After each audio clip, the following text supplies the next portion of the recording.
Well, this is number 32 in the series. Started in 1978, so this will be number 32.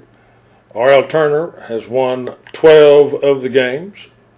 Newman Smith has won 18 of the games, and there's been one tie. That was the most exciting game of the year. Everybody looked forward to it.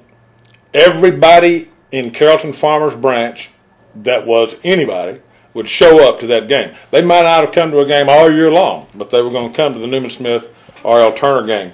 I remember one year, it was in the early years, when the press box was on the other side of the stadium.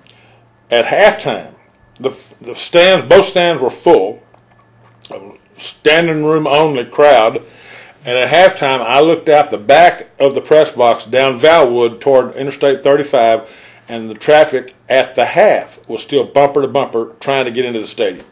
Wow. Incredible. Packed. Yeah, we were packed every time back in the old days. Yeah. But there's been some that were determined on the last play of the game. There's been two or three. In fact, I believe the first game in 1978 was determined on the last play of the game. I think Turner Kid caught a touchdown pass on the last play of the game. The final score was 33-27. That was an exciting game in 1998. Newman Smith kid ran a punt back at the end of the last play of the game. Turner was ahead. Fourth down, they decided to punt. Smith kid got the punt, ran back for a touchdown. Smith wins by 35-34.